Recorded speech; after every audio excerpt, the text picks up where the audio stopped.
మాతృదేవోభవ.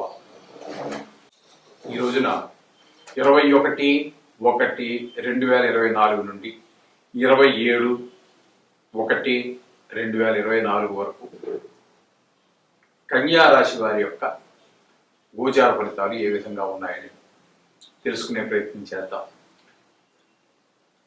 అయితే ఈ కన్యా రాశి వారికి 1లో చంద్రుడు ఎట్లాగా మామూలేది ఏ రాశి చెప్పుకుంటున్నావో ఆ రాశిలోని అక్కడి నుంచే ప్రారంభమవుతుంది కాబట్టి చంద్రుడు అనుకూలమైన ఫలితాలు ఇస్తాడు. ఇకపోతే ఆయనతోటి కేతు యొక్క యుద్ధి ఉన్నదండి.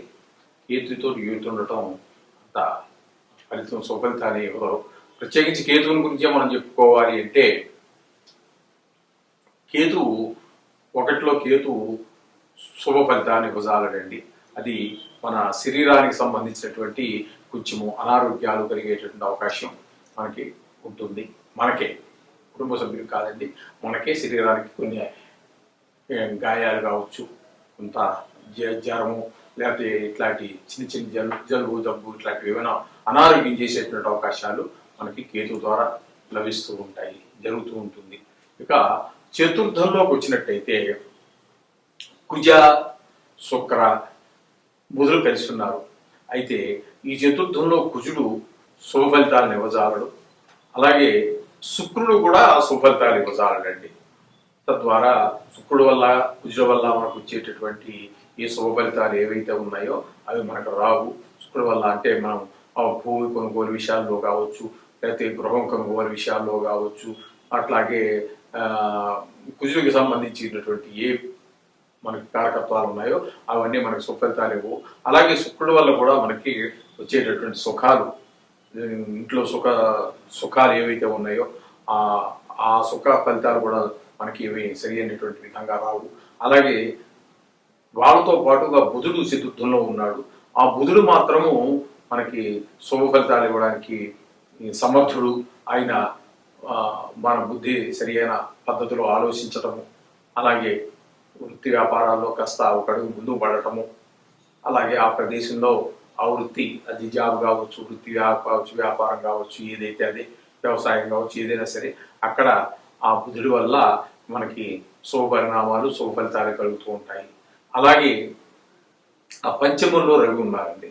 ఆ పంచమంలో రవి కూడా శుభ ఫలితాలను ఇవ్వజాలరు.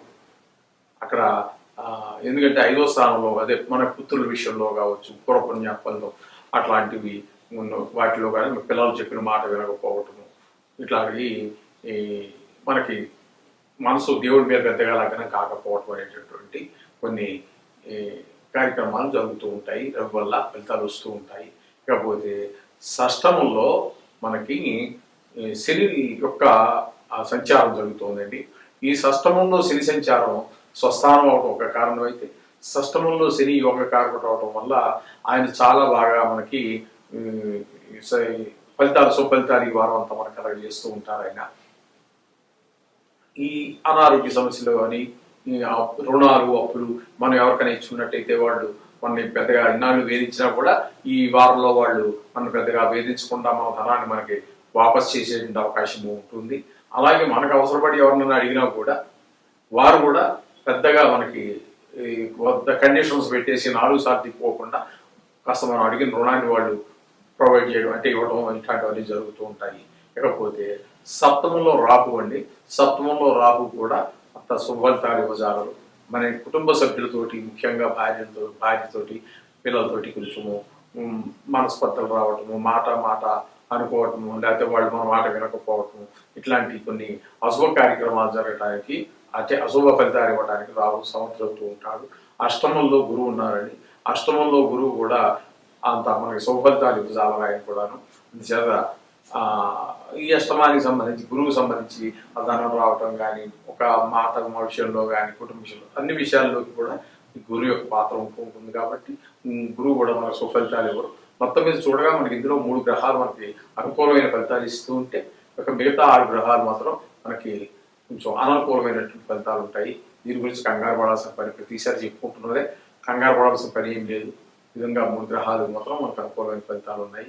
మొత్తం మీద ఏ పని చేసినా కూడా దృష్టిలో పెట్టుకుని అశుభ ఫలితాలు ఎక్కువగా ఉన్నాయి కాబట్టి కాస్త మనం మాట పొదుపుతనము, అలాగే ఆరోగ్య విషయంలో తగిన జాగ్రత్తలు, వృత్తి వ్యాపారాల్లో తగిన జాగ్రత్తలు అన్ని, ఒక డ్రైవింగ్ విషయంలో చక్కగా కాస్త దృష్టి డ్రైవింగ్ మీద పెట్టి, ఎక్కడో దృష్టి పెట్టుకుని డ్రైవింగ్ చేయకుండా ఇట్లాంటి కార్యక్రమాలను చేసినట్టయితే చేసుకుంటూ ఈ నవగ్రహ పారాయణ చేసుకోండి. మీకు అన్ని సుఫలితాలు కలుగుతాయి. చెడు గ్రహాల యొక్క ప్రభావం తగ్గుతుంది. శుభగ్రహాల యొక్క ఫలితం మరింత దిగులీకృతం అవుతుంది. ఇందులో కంగారు పడవలసినటువంటిది ఏం లేదు. ఇది కేవలం వార ఫలితమే, జాతకం అయితే కాదు. జాతకానికి అనుసంధానం చేసుకుంటూ వెళ్ళండి. అంటే ప్రతి దీని తీసేతగ్గ విషయం ఏం కాదు. గోచారం అనేది కూడా మన శాస్త్రంలో ఏదైతే చెప్పబడిందో, గోచారం కావచ్చు, జాతకం కావచ్చు, షడ్బలాలు కావచ్చు, అష్టకవపు కావచ్చు, మూర్తిమంతం కావచ్చు, ఏదైనా కానివ్వండి, ఏ ప్రతిదానికి దాని ఇంపార్టెన్స్ దానికి ఉన్నది. ఏది తీసి పారేయడానికి లేదు, తీసి పక్కన పెట్టడానికి లేదు. ఇది ఇంపార్టెంట్ కాదు అనుకోవడానికి లేదు. దాని పాత్ర దానికి, దాని ప్రాముఖ్యత దానికి అన్నీ ఉంటాయి. ఇది అంటే చిన్న భాగం, చిన్న పార్ట్ ఉంది కాబట్టి అంత మనం కొంచెం ఇదిగా కంగారు పడాల్సిన పని లేదు. కానీ ప్రతి దేని ప్రాముఖ్యత దానికి ఉన్నది.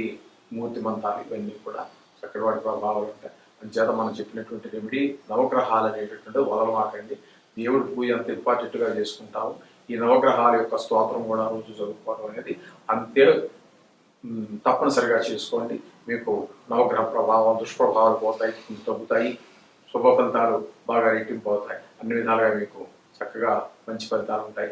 ఈ విధంగా చేసినట్టయితే మీకు శుభాలు జరుగుతాయి. శుభం పూజ.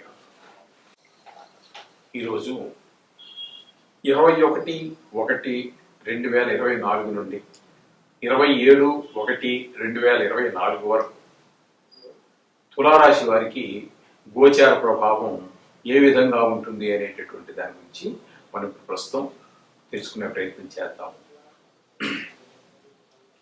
అయితే ఈ తులారాశి వారికి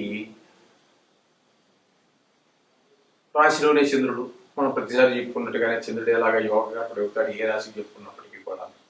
కాకపోతే తృతీయంలో కుజుడు, బుధుడు, శుక్రుడు 3 గ్రహాలు ఉన్నాయి. యుతి ఉంది. ఆ యుతి ద్వారా యుతున్నా విడివిడిగా ఉన్నా కూడా తృతీయంలో కుజుడు యోగకారకుడే అవుతాడు. సహాయ సహకారాలు ఉన్నాయి. అలాగే సహాయ సహకారం మిత్రుల యొక్క, బంధువుల యొక్క సహాయ, ఉద్యోగ స్థలంలో, వ్యాపార స్థలంలో కుజుడు యొక్క కుజుడు ద్వారా మనకి అందరి యొక్క సహాయ సహకారాలు కూడా మనకి అందజేసేటటువంటి ఫలితాన్ని ఆ కుజుడు అనేటువంటి ఆయన ఇస్తారు మనకి. ఇకపోతే బుధుడు అనుకూలమైనటువంటి ఫలితాలను ఇవ్వజాలడు. అక్కడ మనకి వ్యాపార విషయాల్లో కావచ్చు, వాళ్ళ యొక్క సహాయ సహకారాలు మనకు ఉండవు ఈ బుధుడి యొక్క అక్కడ గోచార ప్రభావం వల్ల.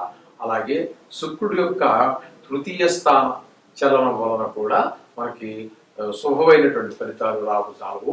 అలాగే మన యొక్క కళత్ర అంటే మనకి భార్య ద్వారా కావచ్చు, లేకపోతే కుటుంబాలకు సంబంధించినటువంటివి కావచ్చు, అవి మనకి అనుకూలమైనటువంటి వాళ్ళు మనకు అనుకూలంగా ఉండరు.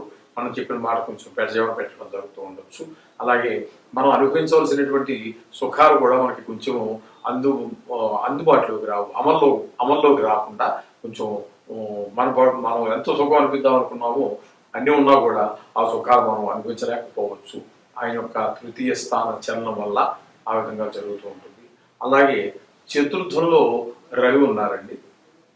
చతుర్థంలో రవి ఉండటం వల్ల కూడా మనకి శుభ ఫలితాలు ఇవ్వజాలరు. రవి ఆ స్థానానికి సంబంధించినటువంటి ఇంటి వ్యవహారాల్లో, ఉప్పు విషయాల్లో, మిగతా విషయాల్లో చర్చలు జరుగుతాయే కానీ ఒక కొలికి రాకుండా జరుగుతూ ఉంటాయి. అలాగే జరుగుతూ ఉంటాయి అంతేమి. ఇకపోతే పంచమంలో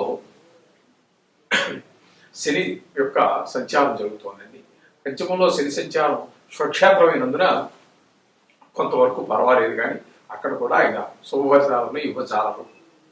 ఆ విధంగా దేవుడి మీద మనసు లగ్నం కాకపోవటము, అట్లాగే కొన్ని భావంగా మనం ముందుకు వెళ్ళినట్టయితే కూడా కొన్ని అదృష్టాలు కొన్ని మనం పొందడానికి తగిన పరిస్థితులు కల్పించకుండా అడ్డుకుంటూ ఉంటారు సినిమా వాళ్ళు. ఆ విధంగా జరిగేటువంటి అవకాశం ఉంది. ఇక పోయినట్టయితే షష్టమంలో రాహు, 6వ స్థానంలో రాహు సంచారం మనకి అనుకూలమైనటువంటి ఫలితాలు వస్తూ ఉంటాయి. చాలా చక్కటి ఫలితాలు ఉంటాయి. మనకి రావాల్సిన అప్పులు రావటం కానీ, మనకు అప్పులు ఇచ్చేవాళ్ళు మనం ఎన్నిసార్లు అడిగినా ఇవ్వకుండా మొహం చాటుకు తిరిగేవాడు కూడా తనగా తానుగా వచ్చి మన అప్పులు మనకు తీర్చేయటము. అట్లాగే మనకి మనం ఎవరన్నా అడిగి ఉన్నాము, మన అవసరం కోసం అడిగి ఉంటే కూడా వాడు ఇదిగో అదిగో ఇస్తాను అంటూ ఉంటాడు, కానీ ఇవ్వకుండా దాటుకుంటూ పోతున్న వాడు కూడా ఆ రోజున పిలిచి మరీ ఇవ్వటము. ఈ విధమైనటువంటి ఆరోభావానికి సంబంధించి, అలాగే రోగ విషయాల్లో, రుణ విషయాల్లో మనకి అనేక విషయాల్లో రాహు చాలా అనుకూలమైనటువంటి ప్రభావాన్ని మనకు చూపిస్తూ ఉంటారు. అలాగే సప్తమంలో గురువు సంచారం జరుగుతోందండి. మేషంలో తులారాశి నుంచి 7వ భావంలో అంటే మేషరాశిలో గురు సంచారం జరుగుతోంది. అది కూడా మనకి అత్యంత అనుకూలమైనటువంటి ఫలితాన్ని ఇస్తుంది. అందుచేత భార్య బిడ్డలందరూ కూడా మనకి చక్కగా వాళ్ళ యొక్క ఆరోగ్యాలు బాగుండటం, మాట తీరు బాగుండటం, పిల్లలకు చక్కగా చదువుకోవటం, ఈ విధంగా సంసారానికి సంబంధించినటువంటి విషయాలన్నింటిలోనూ కూడా చక్కగా కాస్త కుటుంబ పరంగా మనకు రావాల్సినటువంటి ధనమే కాకుండా గౌరవే కాకుండా అన్నీ మనకు బాగా జరుగుతూ ఉంటాయి. ఇక పోయినట్టయితే వ్యయ స్థానంలో కేతు ఉన్నారండి. ఆ కేతువు వల్ల వ్యయ స్థానంలో కేతు మనకి చక్కటి ఫలితాలు ఇవ్వడానికి ఏమాత్రం అనుకూలమైనటువంటి పరిస్థితులు కల్పిస్తారు. ఆయన దత్త ద్వారా మనకి కొంచెం అనవసరమైనటువంటి ఖర్చు, దైవభక్తి లేకపోవటము, కాస్త మనం రోజు పూజిస్తూనే ఉన్నాం కదా, మనకు సరైన ఫలితం రాలేదు అనేటటువంటి ఒక రకమైన భావం, రోజు పూజ చేస్తున్నా కూడా ఫలితం రావట్లేదే అనేటువంటి వ్యతిరేక భావం, ఇలాంటి ఆలోచన కలిగేటువంటి అవకాశం కూడా మనకి కేతువు ఏ స్థానంలో సంచారం వల్ల జరుగుతూ ఉంటుంది. అందుచేత మనకి 4 గ్రహాలు అనుకూలంగా ఉన్నా, 5 గ్రహాలు ప్రతికూలంగా ఉన్నప్పటికీ ఏమి కంగారు పడాల్సిన పని లేదు. ఇది కేవలం గోచారం మాత్రమే, ఒక వారం రోజులు మాత్రమే. ఈ రోజులు ఈ వీటి యొక్క ప్రభావాన్ని, మంచి గ్రహాల యొక్క శుభగ్రహాల యొక్క ప్రభావం పెంచుకోవడానికి, మనకి అననుకూలంగా ఉన్నటువంటి గ్రహాల యొక్క ప్రభావం తగ్గించుకోవడానికి ఈ నవగ్రహ స్తోత్ర పారాయణ రోజు చేసుకోండి. అన్నిటికీ చెప్తున్నట్టే నిత్యము మనం చేసుకునే పూజ అలాగా ఉన్నది, అది కూడా చేసుకోండి. అన్ని మీకు అనుకూలమైన పరిస్థితులు వస్తాయి. దేనికి కంగారు పడక్కర్లేదు, దేనికి భయపడాల్సిన పని లేదు. శుభం భూయాత్.